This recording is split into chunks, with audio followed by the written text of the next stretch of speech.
This week on Cartoon Dumpster Dive, we cover the anime, The Super Milk-chan Show. You dumbass!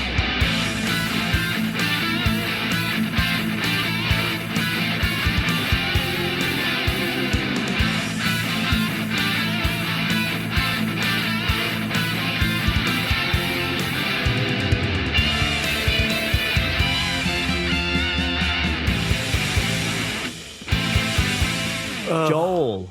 Yes, Andrew. Konnichiwa. Oh, is it that time, Andrew? It is. It is AniMay. Yes, we stole it from Crunchyroll. We are very clever and very original. But I don't care. During the month of May, we cover 4 animes. Yes. And we also have to visit Andrew's Anime Alley, where we learn a fun fact about everybody's favorite style of animation from the land of the rising sun. And this new fun fact is 50 new colors were created for the anime movie Akira. Wait, what?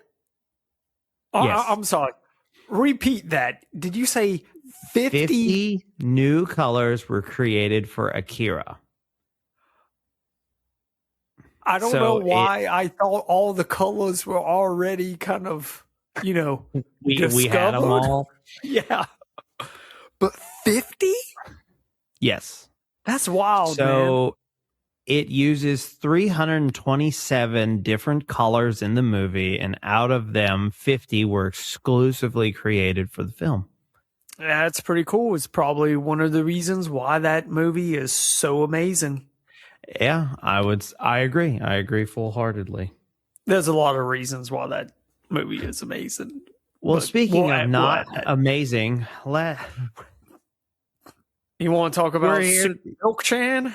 Super Milk. Not to be, we have not the eggs. To be confused with Shin-chan, which when you told me what we was covering, I was like, is this like a typo? Did he mean Shin-chan? Because I'm pretty sure we already... We covered that one. We didn't cover Shin-chan. Yeah, we did. Really? Did. I went and looked it up because I was questioning myself. I don't even remember talking. No. Yeah, no, we're talking about somehow an even worse show than Shin-chan. Although I liked Shin-chan.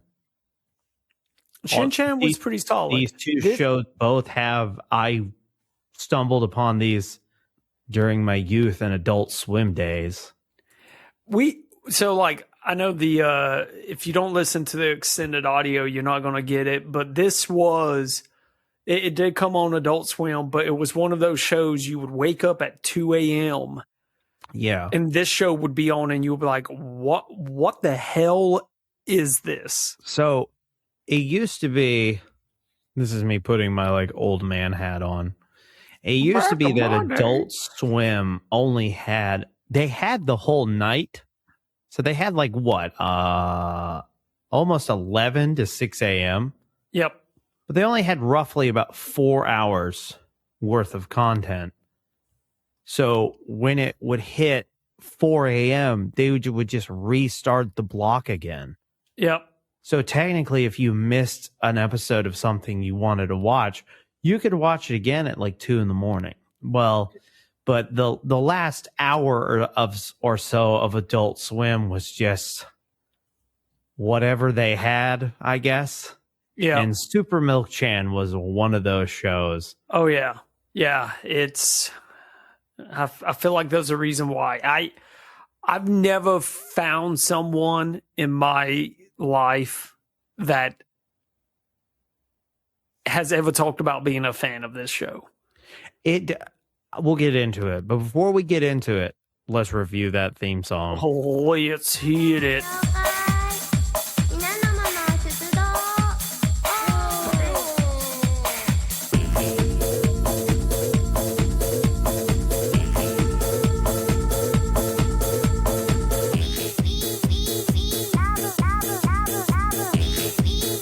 Sounds like something I would hear in the lobby of a laser tag room. Yeah, it makes me think of the dancing diaper baby guy from Always Sunny. Oh, yeah, yeah, yeah. Yeah. That's it. But I would say I would give it about a 4 out of 10. 3. 3, Honestly, yeah. I'm going to go lower 2. I don't 2, like 2 it out at of all. 10. You don't Yeah, like it at I don't all. like it one bit. I don't know. I feel like it had some merit, but it's not great. Yeah. Joel, let's talk about how this show got made. Andrew, it's very rare that you will find an anime that is not based off of a manga. But this is one of them. Shocker. Right? Right? Like even Shin-Chan based off of a manga. But this show was a original creation by Hideyuki Tanaka. Okay. This guy, because there's really not too much around, I guess I say there's not too much, but there is kind of a story to tell with Tanaka here. Okay. And I think this just kind of leads up to the creation of this. So Tanaka was, a young man, went to animation school over there in Japan, really did some like small local work. But then in 1992, so this is before Super Milk Chan, in 1992, he had a children's variety show titled Ugo Ruga. Okay. Yeah, Ugo Ruag.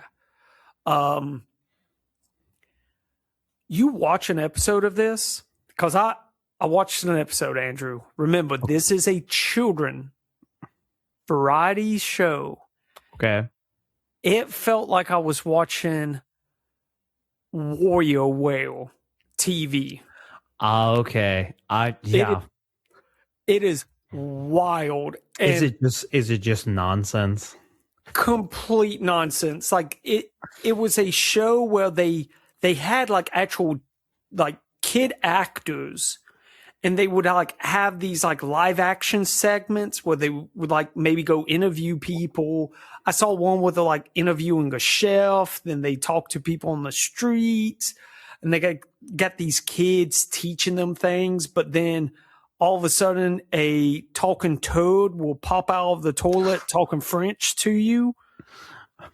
French. And then they would do like these small clips of different stories, all animated differently. Like one of them was like a 16-bit JRPG style where a guy pulls out a gun and like shoots somebody. Wow, I'll send you a link to it. Like just skim through it, but it really just feels like you're watching Warrior Whale, the TV show. Interesting. So he did this in 92. Okay. Kind of explains Super Milk Chan. In about 97, this dude actually forms his own company called Frame Graphics, where he kind of blows up by introducing this kind of new art style. And the art style is, best way I would describe it, it is like graffiti meets anime. So he was inspired by like Astro Boy, those old anime art styles, but he kind of fused it with modern day street graffiti style. Milk Chan's design does kind of scream. She looks like she would be really easy to spray paint on a brick wall. Yes. So that checks out. Got a big break because of a video game called Busta Groove. I love Busta Groove. He was the artist behind all the characters in Busta Groove. Nice. That's cool. So that kind of catapulted him, his art style, to the point where even like musicians, because this is like his art style is kind of right up there in the late 90s, early 2000s, like music scene, I would say. Yeah. So had, did like a couple of album covers, and then comes up with this idea of creating a show that is going to be kind of topical and calls it Super Milk Chan. And ultimately, he has said that he wanted to make an anime that would make older people laugh, also wanted to add a little poison to it. He says he was not a dark person. I have no political agenda. My work is like friends laughing at a tavern. There's so many radical jokes. I want to create that atmosphere. So that is what led to the inspiration of making Super Milk Chan. Did you feel that inspiration? Did Super Milk Chan feel that way to you? No. So maybe the actual, we grew up in Japanese culture, it would hit more. Because I don't know if you know this, there are 3 different dubs. Well, yeah, yes, there are 3 different dubs of this show. I was just about to talk about that. So the actual show, the original show began as a 14 8-minute segment episodes that aired on Fuji Television's Flyer TV block. That was in 1998. Then it got a full-length show that they titled Oh, Super Milk Chan. That one actually ran on Space Shower TV, which is basically like a MTV in Japan. Okay. That one ran in 2000, had 12 episodes. Now those are really the ones that we watched, because those are the 24 minute that episodes. was now both of these, the Super Milk Chan and the Oh Super Milk Chan, both aired on Adult Swim. They do have different intros. Like the intro we played, this is for Super Milk Chan show. Oh Super Milk Chan has more of a, like, it's making fun of anime openings. It's got like a full-on art style. The song is just as terrible, though. It's awful. Do you want to play it for the masses? You want to play it now? Yeah, let's play it now. Right now. We'll do it now. Do it now. We'll do it now. It's live. Or whatever Bill O'Reilly said. Fuck it, we'll do it live. Fuck it, we'll do it live.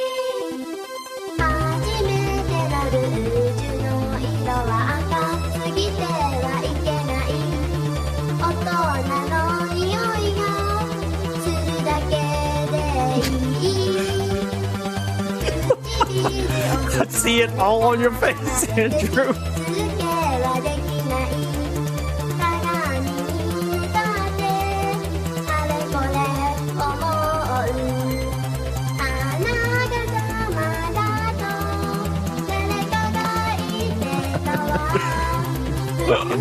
Stupid.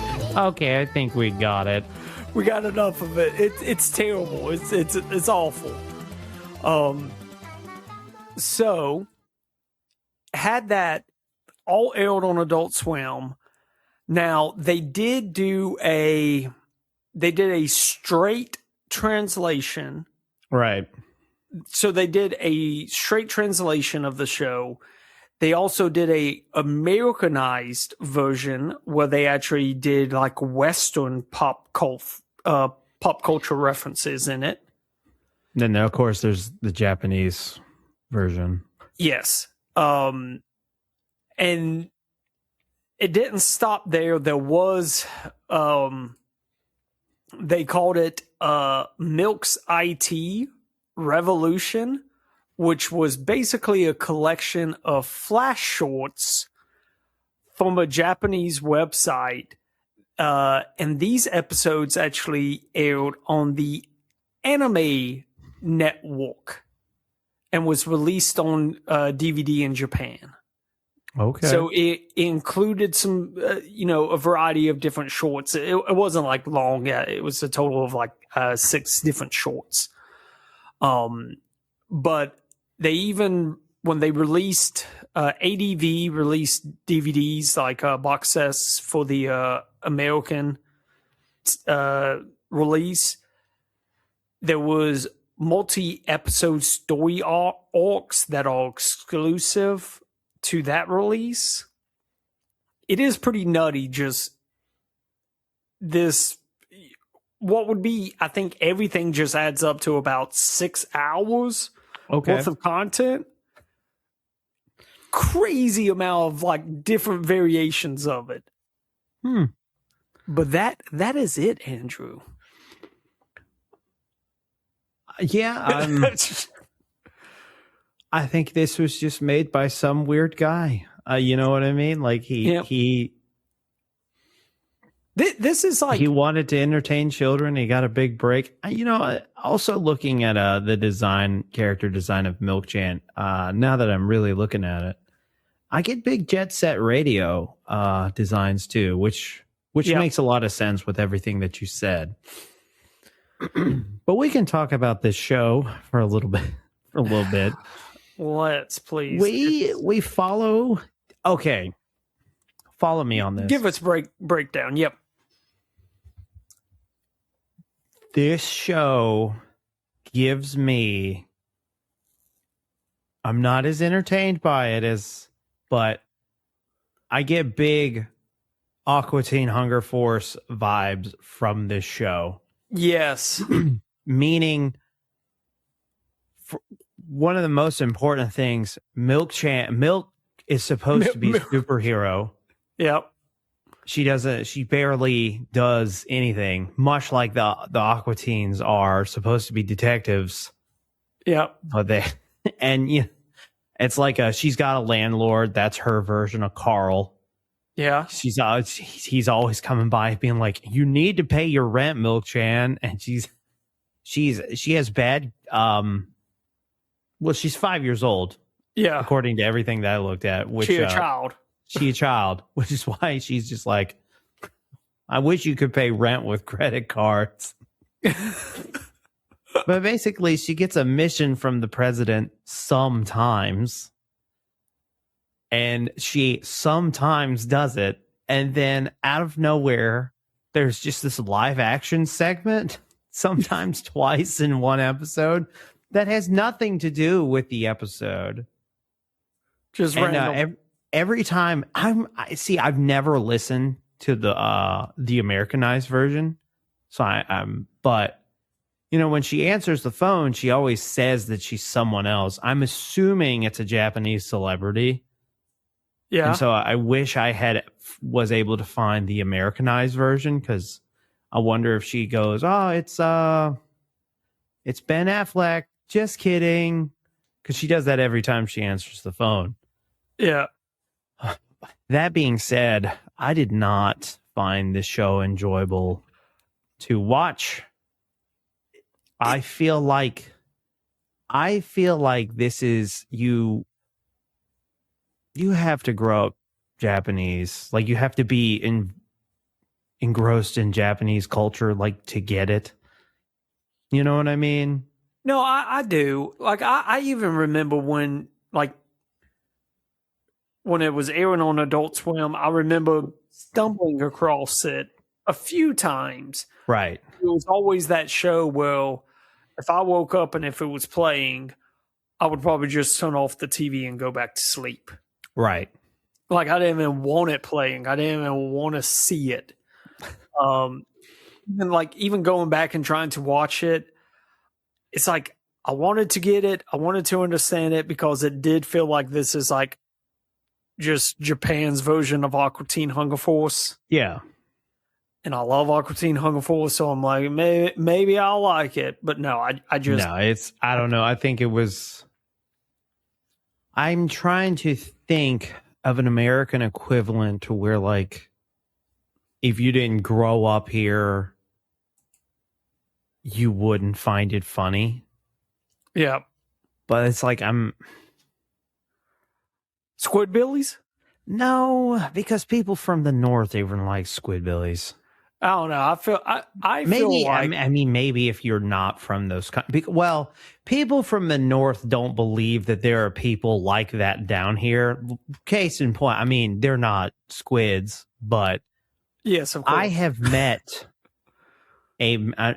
outside of Unknown Henson, I have met a man who is essentially early Kyler.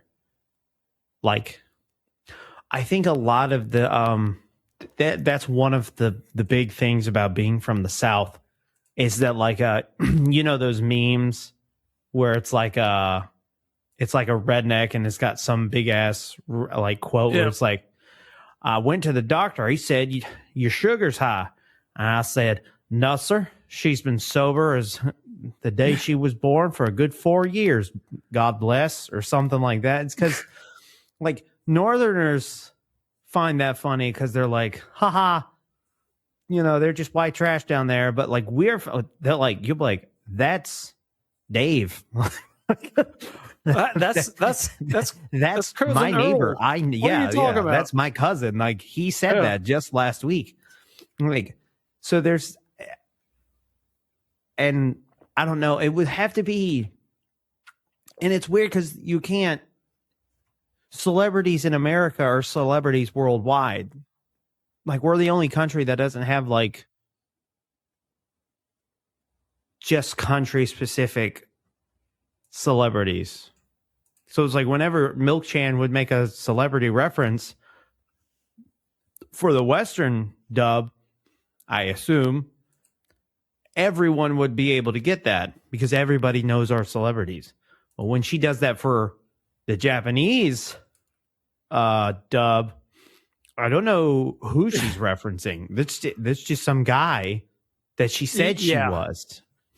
So I don't know if they're truly. I think because our pop culture is kind of one of America's exports is its pop culture. Yeah, we don't truly have something like that.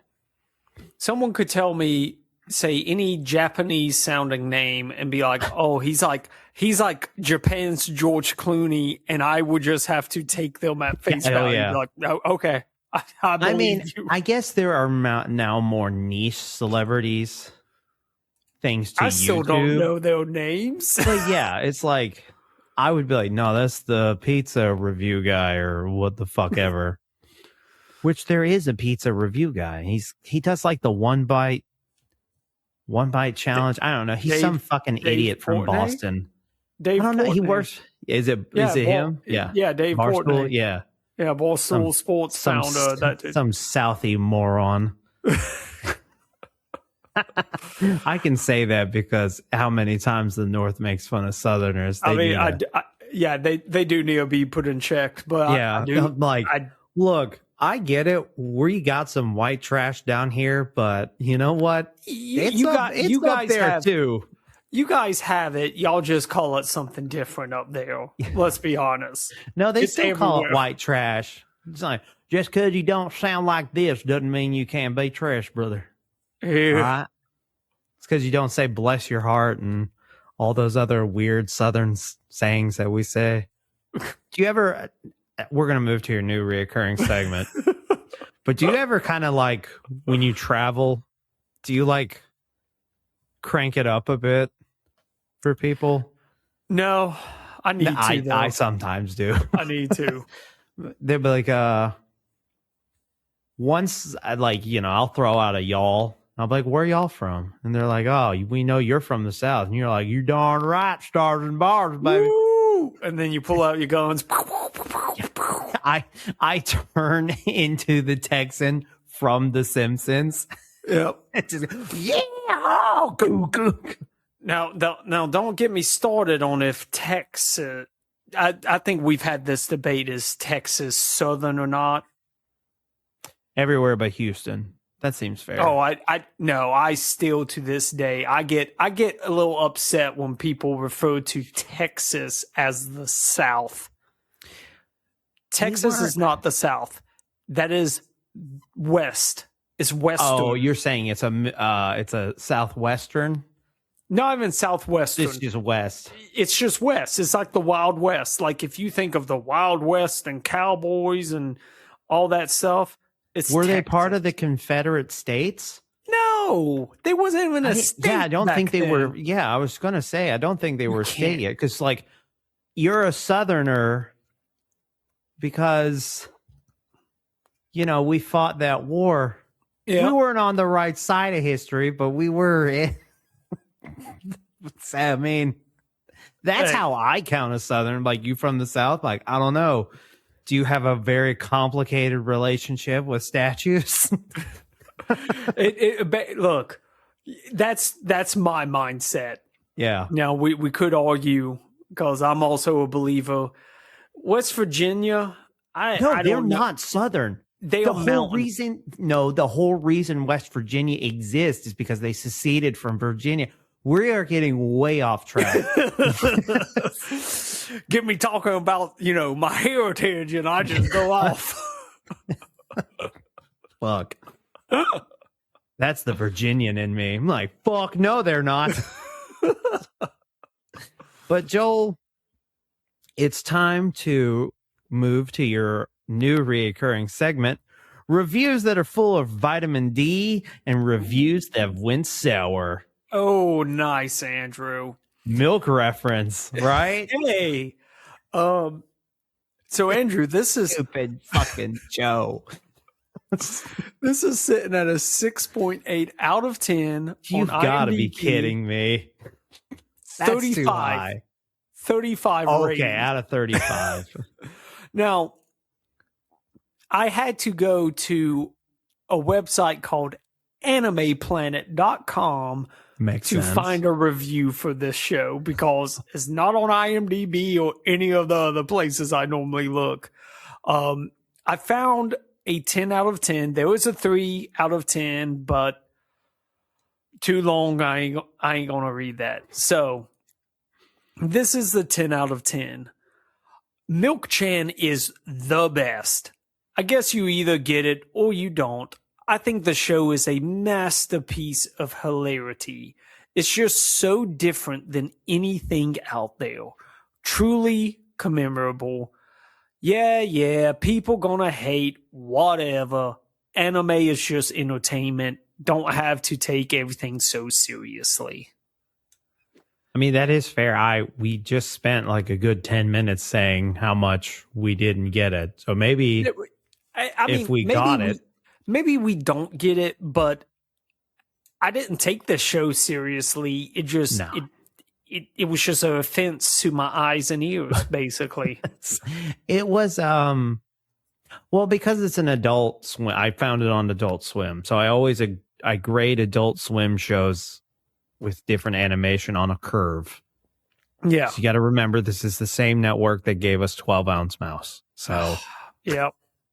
Which I love that show. yeah. It's as hard to, be like, oh, this thing's got horrible animation. I'm like, compared to what? Squidbillies?